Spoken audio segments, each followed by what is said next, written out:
میری نہایت واجب الاحترام پردہ نشین بیٹھی مائیں اور بہنیں، آج ایک بہت بڑے عالم دین حضرت مولانا مفتی تقی عثمانی صاحب دامت برکاتہم العالیہ، ان کا ایک مضمون ہے جو کہ ہمارے لیے نصیحت آموز بھی ہے اور سبق آموز بھی۔ دل کے کانوں سے آپ اس مضمون کو سنیے اور اپنا محاسبہ کیجیے کہ ہم کس طرز عمل پر زندگی گزار رہے ہیں اور ہمیں اپنی زندگی کو کیسے گزارنا چاہیے، اپنے گھروں کو کیسے چلانا چاہیے اور اپنے گھروں کو بے دینی اور بے عملی سے کیسے بچانا چاہیے۔ حضرت تحریر فرماتے ہیں کہ زمانہ اس تیزی سے بدل رہا ہے کہ جس انقلاب کو پہلے ایک طویل مدت درکار ہوتی تھی، اب وہ دیکھتے ہی دیکھتے رونما ہو جاتا ہے۔ آج کے ماحول کا زیادہ نہیں، 15-20 سال پہلے کے وقت سے موازنہ کر کے دیکھیے، زندگی کے ہر شعبے میں کایا ہی پلٹتی ہوئی نظر آئے گی۔ لوگوں کے افکار و خیالات، سوچنے سمجھنے کا انداز، معمولات زندگی، معاشرے، رہن سہن کے طریقے، باہمی تعلقات، غرض زندگی کے ہر شعبے میں ایسا انقلاب برپا ہو گیا کہ بعض اوقات سوچنے سے حیرت ہوتی ہے۔ کاش یہ برق رفتاری کسی صحیح سمت میں ہوتی تو آج یقیناً ہماری قوم کے دن پھر چکے ہوتے، لیکن حسرت اور شدید حسرت، افسوس اور ناقابل بیان افسوس اس بات کا ہے کہ یہ ساری برق رفتاری الٹی سمت میں ہو رہی ہے۔ کسی شاعر حکیم نے یہ مصرع مغرب کے لیے کہا تھا، مگر آج یہ ہمارا حال بن چکا ہے۔ تیز رفتاری ہے لیکن جانب منزل نہیں۔ ہماری ساری تیز رفتاری بالکل مخالف سمت میں صرف ہو رہی ہے۔ جن گھروں سے کبھی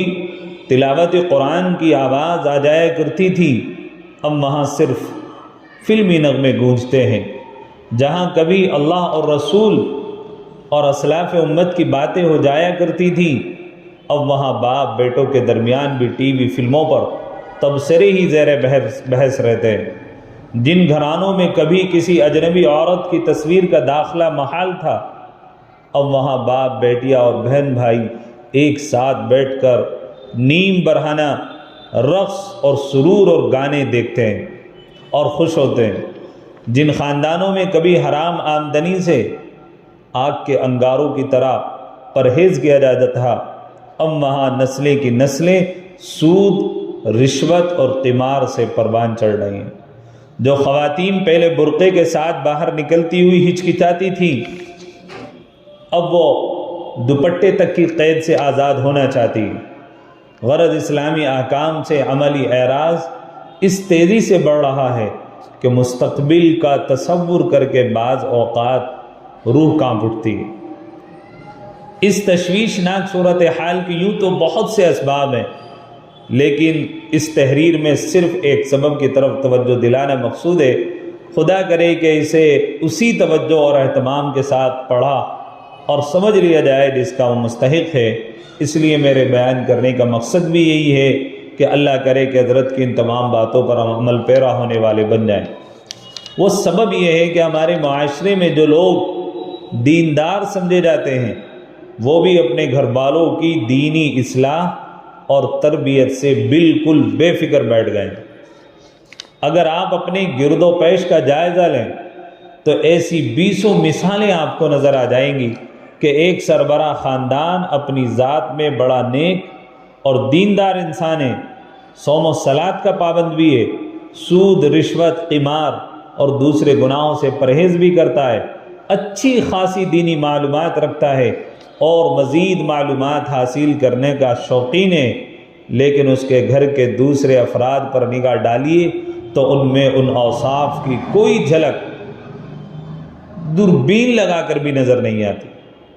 دین، مذہب، خدا، رسول صلی اللہ علیہ وسلم،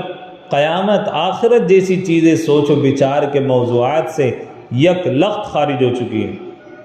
ان کی بڑی بڑی عنایت اگر کچھ ہے تو یہ کہ وہ اپنے ماں باپ کے مذہبی طرز عمل کو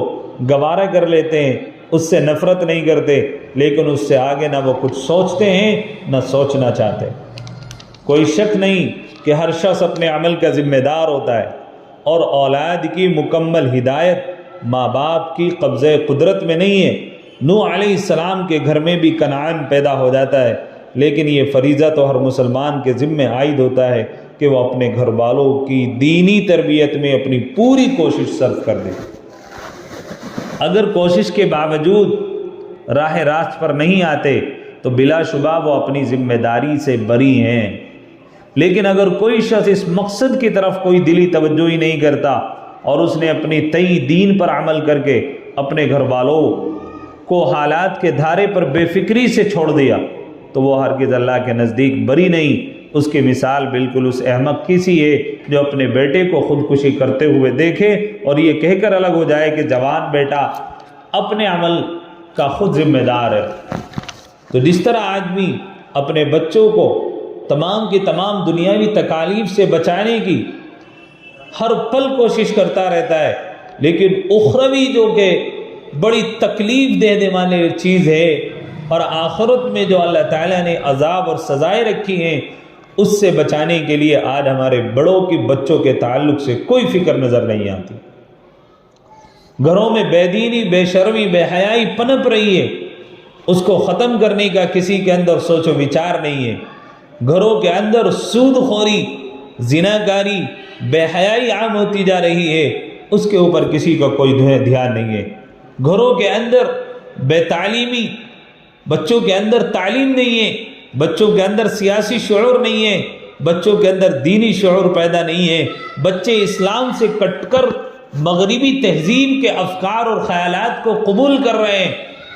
اور ہم لوگ ہیں کہ اپنے گھر والوں کو ایسے خواب غفلت میں چھوڑے ہوئے ہیں کہ جس سے ہم جاگنے کے لیے تیار نہیں ہیں۔ ہمارے بچے مغربی تہذیب کے دل دادا بنتے ہوئے جا رہے ہیں، مغربی تہذیب، مغربی کلچر کو قبول کر رہے ہیں۔ انگریزوں جیسے لباس کو استعمال کیا جاتا ہے، تمام کی تمام مصنوعات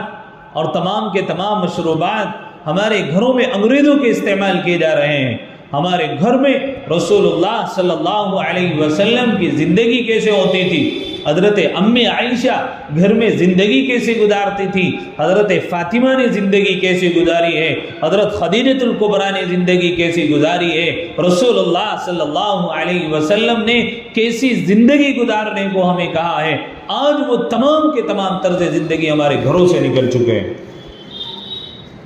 قرآن کریم نے ایک مسلمان پر صرف اپنی اصلاح کی ذمہ داری عائد نہیں کی، بلکہ اپنے گھر والوں، اپنی اولاد، اپنے عزیز و اقارب اور اپنے اہل خاندان کو راہ راست پر لانے کی کوشش بھی اس پر ڈالی۔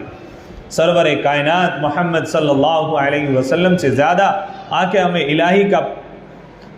کاربند کون ہوگا، لیکن آپ صلی اللہ علیہ وسلم پر نبوت کے بعد جو سب سے پہلا تبلیغی حکم نازل ہوا وہ یہ تھا وَأَنذِرْ عَشِيرَتَكَ الْأَقْرَبِينَ۔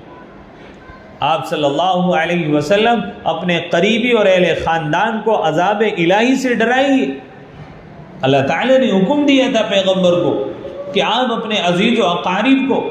آخرت کے عذاب سے ڈرائیے، جہنم کے عذاب سے ڈرائیے، اور اسی کی پاداش میں اللہ کے نبی حضرت جناب رسول اللہ صلی اللہ علیہ وسلم نے اپنے خاندان کے لوگوں کو ایک کھانے پر جمع کیا، اور کھانے پر جمع ہونے کے بعد حضور علیہ السلام نے خطبہ دیا اور اپنے تمام کے تمام خاندان کے اور اپنے پریوار کے لوگوں کو یوں سمجھایا، یا فاطمہ بنت محمد، یا صفیہ بنت عبد المطلب، یا بنی عبد المطلب لا املک لکم من اللہ شیئا۔ اے فاطمہ بنت محمد، اے صفیہ بنت عبد المطلب، اے نبی عبد المطلب، مجھے اللہ کی طرف سے تمہارے حق میں کوئی اختیار نہیں، تم میرے مال میں سے جتنا چاہو مجھ سے مانگ لو۔ اے نبی، اے بنی عبد المطلب، خدا کی قسم جو چیز میں تمہارے پاس لے کر آیا ہوں، مجھے عرب میں کوئی جوان ایسا معلوم نہیں جو اپنی قوم کے پاس اس سے بہتر چیز لایا ہو۔ میں تمہارے پاس دنیا اور آخرت کی بھلائی لایا ہوں، مجھے اللہ نے حکم دیا کہ تم کو اس کی طرف دعوت دوں۔ تم میں سے کون ہے جو اس کام میں میرے ہاتھ مضبوط کرے اور اس کے نتیجے میں میرا بھائی بن جائے؟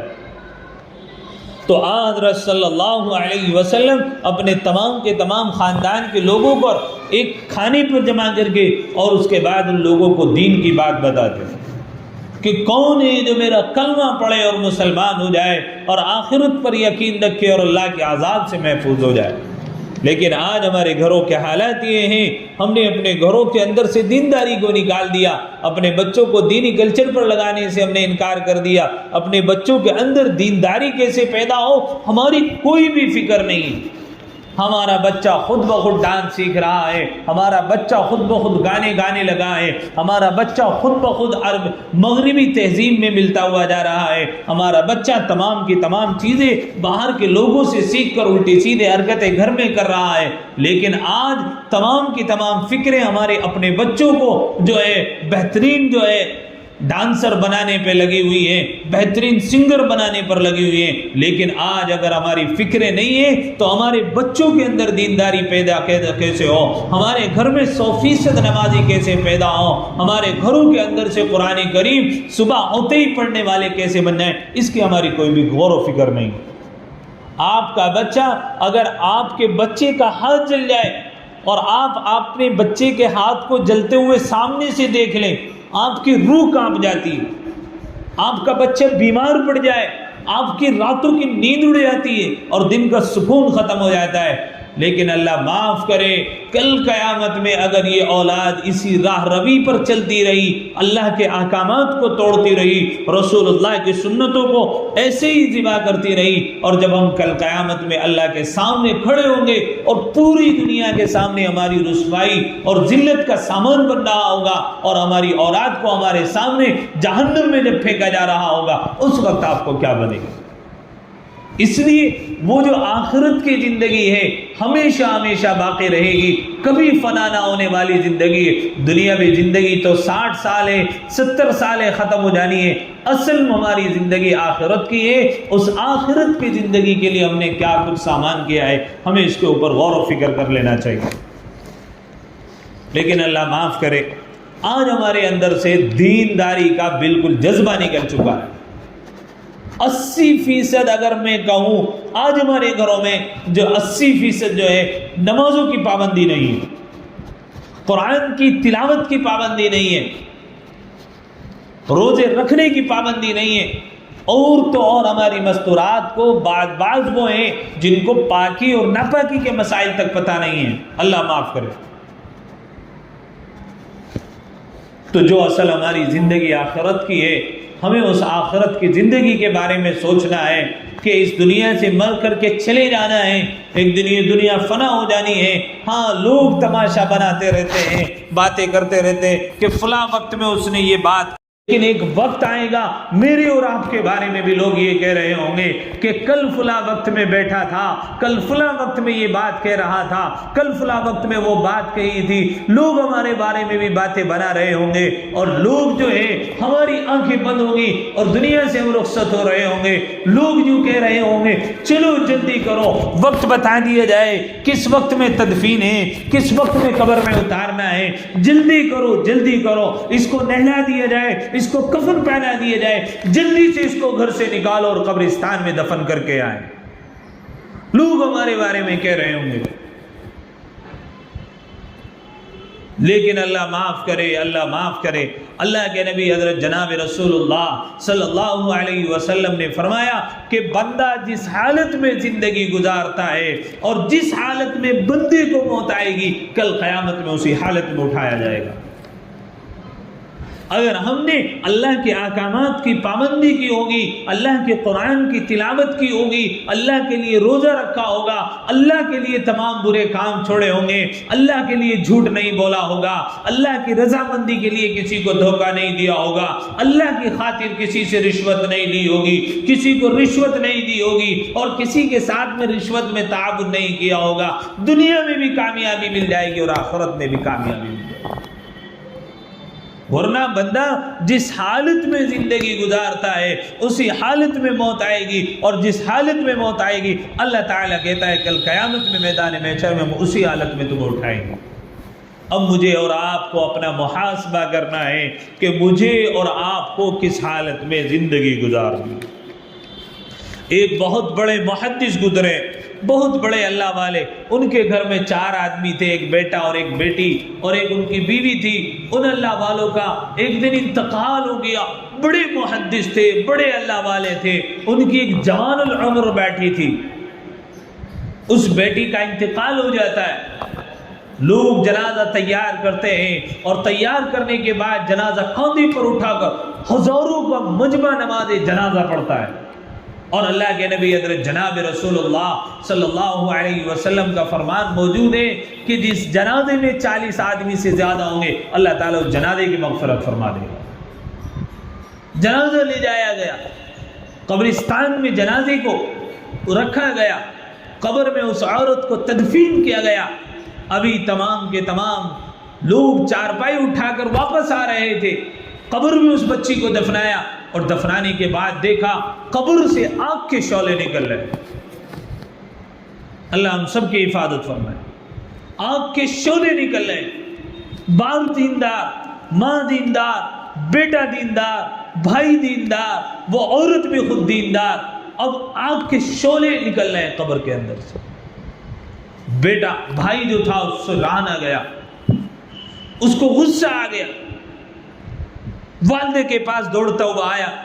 سوچا نہ جانے میری بہن نے کیا گناہ کیے ہوں گے۔ ہاں اتنی جلدی آدمی کو بدزن نہیں ہونا چاہیے، آج کل بدزنی کی بڑی بیماری ہے، ذرا سی کسی کے بارے میں بات سن لی بس بدزن ہو جاتے ہیں، ہاں وہ تو ایسی ہے، وہ تو ایسا ہی ہے، فلانی تو ایسی ہے، ذرا سی کسی نے کوئی بات بتا دی بس فوراً عقیدت ختم اور فوراً بدزنی شروع ہو جاتی ہے۔ سب سے بڑا مرض آج گھروں میں جو چل رہا ہے وہ بدزنی کا ہے، ایک دوسرے سے برا گمان اپنے دلوں میں رکھتے ہیں، بلا وجہ یہ سوچتے رہتے ہیں میرے بارے میں یہ سوچ رہی ہوگی، میرے بارے میں یہ کہہ رہی ہوگی، اس نے یوں سوچا ہوگا، اس نے یوں کرا ہوگا، اور ہوتا کچھ بھی نہیں ہے۔ یاد رکھیں میری بات، جب آدمی بدگمانی میں کسی کی طرف سے مبتلا ہوتا ہے، بدگمان ہو جاتا ہے کسی کی طرف سے، تو یاد رکھے بدگمانی اتنا بڑا گناہ ہے کہ بندے کو کفر میں لے جا کر کے چھوڑتا ہے۔ جب بندہ بدگمان ہوتا ہے، اللہ کا قرآن کہتا ہے ان بعض الظن اثم ولا تجسسوا ولا یغتب بعضکم بعضا، اے لوگو ایک دوسرے کے بارے میں بدگمانیوں سے بچو۔ اور بدگمانی ہوتی کیا ہے؟ بس ہم اپنے دماغ میں کسی سے کوئی کہا سنی ہو گئی، اللہ کے لیے معاف کرو بھائی، ہو گیا انسانی غلطیاں سب سے ہوتی ہیں، اب بدگمانی شروع ہو جاتی ہے۔ اگلا سوچ رہی ہے یا نہیں سوچ رہا، میرے بارے میں اس نے یوں سوچ رکھا ہوگا، وہ ہمیں یوں چوٹ پہنچائے گا، وہ ہمیں یوں تکلیف دے، بنا بات ذہن میں الٹے سیدھے خیالات آتے رہتے ہیں، اور پھر آدمی اس منفی سوچ کا اتنا شکار ہوتا ہے کہ اس کو اچھی سوچ آتی نہیں ہے، الٹی سوچ آتی ہے۔ پھر نمبر 1 بدگمانیاں۔ اللہ کہتا ہے یا ایھا الذین آمنوا اجتنبوا کثیرا من الظن ان بعض الظن اثم ولا تجسسوا، اے لوگو بدگمانی نہ کرو، اگر تم نے بدگمانی شروع کر دی تو یاد رکھو ولا تجسسوا، اور کسی کی جاسوسی مت کرو۔ آدمی جب کسی سے بدگمان ہوتا ہے پھر ٹاؤں میں لگا رہتا ہے اس کی کچھ نہ کچھ پکڑوں، جاسوسی کرتا ہے، اس کو کہیں نہ کہیں نیچے دکھاؤں، اس کو کہیں نہ کہیں اس کو چوٹ پہنچاؤں، جاسوسی کرتا ہے۔ آگے کیا کہہ رہا ہے اللہ؟ اے ایمان والو بدگمانیاں نہ رکھو اور جاسوسی نہ کرو، وَلَا يَغْتَبْ بَعْضُكُمْ بَعْضًا، اور آپس میں ایک دوسرے کی غیبت نہ کرو۔ غیبت تو ایسا مرض ہم مسلمانوں کے اندر پیوست ہو گیا ہے کہ آج کل غیبت کو غیبت سمجھا ہی نہیں جاتا ہے۔ اب غیبت ہوتی کیا چیز ہے؟ پیٹھ پیچھے کسی کی برائی کرنا، اور وہ برائی اس کے اندر ہے تب کرنا۔ بعض عورتیں کہتی ہیں میں تو منہ پر کہہ دوں گی، یہی بات ہے اس کی۔ تو اللہ کی بندی یاد رکھے بات کو، اگر آپ نے کسی کی پیٹھ پیچھے برائی کی اور حقیقت میں وہ برائی اس کے اندر ہے تو بھی غیبت ہے۔ اور اگر خدا نہ خواستہ کسی کی برائی آپ نے بلا وجہ یوں ہی کر دی حالانکہ اس کے اندر وہ برائی ہے بھی نہیں، تو یہ بہتان تراشی ہے، الزام لگانا ہے، اور الزام لگانا ہے جتنا بڑا سخت گناہ ہے اور کوئی گناہ نہیں۔ پتہ ہی نہیں کیا ہو گیا لوگوں کو۔ اللہ کہہ رہا ہے وَلَا يَغْتَبْ بَعْضُكُمْ بَعْضًا، اور آپس میں ایک دوسرے کی غیبت مت کرو۔ أَيُحِبُّ أَحَدُكُمْ أَن يَأْكُلَ لَحْمَ أَخِيهِ مَيْتًا فَكَرِهْتُمُوهُ، کیا تم یہ پسند کرتی ہو کہ اپنے مردار بھائی کے گوشت کو کھاؤ؟ کوئی پسند کرے گا؟ آدمی مرنے کے بعد مردے کے اوپر مکھی بیٹھنا گوارا نہیں کرتے، کون گوارا کرے گا اپنے مردار بھائی کے گوشت کو کھائے؟ اللہ ہم سب کی حفاظت۔ غیبت اتنا بڑا گناہ ہے، اللہ کہہ رہا ہے ایک دوسرے کی غیبت مت کرو، کوئی کرے تو خاموش کر دو۔ تو وہ عورت کا جنازہ دفن کر کے گھر پر آئے، بھائی کو غصہ آ رہا تھا، دوڑا ہوا والدہ کے پاس آیا کہ امی جان مجھے جلدی سے بتائیں ہماری بہن نے ایسا کیا گناہ کیا ہے کہ جب ہم قبر میں اس کو دفنا دیا، دفنانے کے بعد واپس چل رہے ہیں تو اس کی قبر سے شعلے مارتی ہوئی آگ نکل رہی ہے، آخر وجہ کیا ہے؟ ماں نے کہا بیٹا اتنا سخت ناراض مت ہو، آپ کی بہن اللہ نہ کرے کوئی گناہ کے کام میں ملوث نہیں تھی، اس نے ساری زندگی حیا اور پاک دامنی کے ساتھ زندگی گزاری ہے، لیکن ہاں اگر اس کو عذاب ہو رہا ہے تو اس کی وجہ یہ ہے کہ جب بھی اذان ہوتی تھی، اذان ہونے کے بعد اللہ کا حکم ہے کہ فوراً نماز ادا کر لی جائے، یہ نماز پڑھنے میں ٹال مٹول کیا کرتی تھی، ہو سکتا ہے اس کی وجہ سے اس کو عذاب دیا جائے۔ اللہ معاف کرے، نماز کو ٹال کر پڑھنے پر جب اتنا سخت عذاب ہے تو مجھے بتائیں آپ جو نمازی نہ پڑھے سرے سے اس کے اوپر کتنا بڑا عذاب ہوتا ہوگا۔ اللہ معاف کرے، نمازوں کے جنازے نکل گئے ہمارے گھروں سے، صبح کو قرآن کی تلاوت کی آواز نہیں آتی گھروں سے، اور نمازیں پڑھنے کا تو جذبہ ہمارے اندر سے بالکل مفقود ہو گیا۔ نماز ایک ایسی چیز ہے جو اللہ سے مانگنے کا ذریعہ ہے، نماز کے ذریعے سے بندہ اللہ کا محبوب بن جاتا ہے، نماز کے ذریعے سے بندہ جو ہے اللہ کے قریب ہو جاتا ہے، اور نماز کے ذریعے سے بندہ اپنے تمام کے تمام کاموں کو حل کرا لیا کرتا ہے۔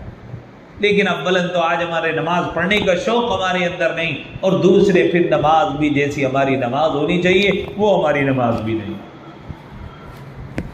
رکوع صحیح نہیں، سجدے ٹھیک نہیں، اتحیات ٹھیک نہیں، درود شریف ٹھیک نہیں، سورہ فاتحہ ٹھیک نہیں، ساری زندگی گزر جاتی ہے ہماری، نماز کو ٹھیک ہی نہیں کرتے، اور کوئی ٹھیک کرائے تو برا مانتے ہیں۔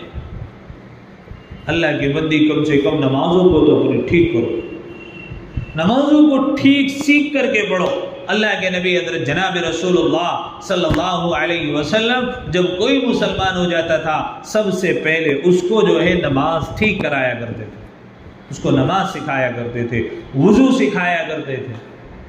اللہ معاف کرے، 50 سال کی عمریں گزر جاتی ہیں، مرد حضرات تو پھر بھی مسجد میں جا کر کچھ نہ کچھ سیکھ لیتے ہیں، لیکن ہماری مستورات تو اپنے گھروں میں چونکہ ماحول نہیں ہے اس طرح کا، ان کو نہ وضو ٹھیک آتی ہے اور نہ ان کی نمازیں ٹھیک ہوتی ہیں۔ تو اللہ کے لیے اپنی نمازیں ٹھیک کریں اور نمازوں کی خاص طور سے پابندی کریں۔ دیکھیں اپنے گھروں کو، اللہ کیا کہتا ہے، یا ایھا الذین آمنوا قوا انفسکم وآہلیکم نارا، اے ایمان والو بچاؤ اپنے کو اور اپنے گھر والوں کو جہنم کی آگ سے۔ گھر میں 20 افراد ہیں، 20 میں سے 2 ہی افراد نماز پڑھ رہے ہیں، ایک آدمی کے نماز نہ پڑھنے سے 40 گھروں پر اس کا اثر پڑتا ہے، اور جب 90% محلے میں نمازی نہ ہو تو مجھے بتاؤ کہ کہاں سے خیر اور برکت آئے گی؟ تمام کی تمام بے برکتی ہی تو رہیں گی۔ ایک نمازی کے نماز نہ پڑھنے کی وجہ سے ایک بے نمازی کا اثر 40 گھروں پر اس کی نحوست پڑتی ہے، اور جس گھر میں نمازی ہوں تو پھر وہاں کیا اثر ہوتا ہوگا، اللہ معاف فرمائے۔ آج جو کچھ پریشانیاں ہم پر آ رہی ہیں وہ اللہ کے احکامات کو توڑنے پر آ رہی ہیں۔ اللہ کے احکامات ہم نے چھوڑ رکھے ہیں، رسول اللہ کی سنتوں کو ہم نے چھوڑ رکھا ہے، اس لیے ضرورت اس بات کی ہے اپنے گھروں میں دینی ماحول پیدا کیا جائے، اپنے بچوں کو نماز کی تلقین کی جائے، نہ پڑھے تو نماز پڑھنے پر مارا جائے۔ 10 سال کا بچہ ہو جائے نماز پر لگائے، اس کو نماز پڑھنے بھیجے، بچی گھر میں ہو جائے اپنے ساتھ اٹھ کر بچی کو مصلی پر بٹھا کر نماز پڑھنا سکھائیں کہ بیٹا اللہ سے مانگنے کا واحد ذریعہ نماز ہے۔ آج ہمارے گھروں سے اس طرح کے ماحول نکل گئے۔ ہوتا تھا کوئی زمانہ ہماری بڑی مستورات جو ہے گھروں میں اپنی نوجوان بچیوں کو ساتھ میں لے کر جو ہے نماز پڑھا کرتی تھی، اور آج اللہ معاف کرے ہمارے گھروں کے ماحول ایسے ہو گئے کہ فلمی ڈرامے، فلمی سیریل تو تمام کے تمام لوگ اکٹھے بیٹھ کر کے دیکھتے ہیں، لیکن گھر میں نماز کب پڑھی تھی اس کا پتہ بھی نہیں ہوتا ہے۔ اس لیے گھروں میں دین کا ماحول بناؤ، کم سے کم روزانہ 5 منٹ 10 منٹ گھر میں تعلیم کا نظم بناؤ، کوئی نہ کوئی دینی کتاب جو بھی آپ کے گھر میں ہے، ہاں کسی بڑے عالم سے معلوم کر کے کہ ہم یہ کتاب گھر میں تعلیم کر سکتے ہیں یا نہیں کر سکتے، تعلیم کا ماحول بناؤ۔ قرآن کریم کا روزانہ کم سے کم گھر میں ایک پارہ پڑھنے کا تو معمول بنا لینا چاہیے، بنائیں گے نہیں انشاءاللہ؟ ایک پارہ کم سے کم روزانہ گھر میں پڑھو، بچیوں سے پڑھواؤ،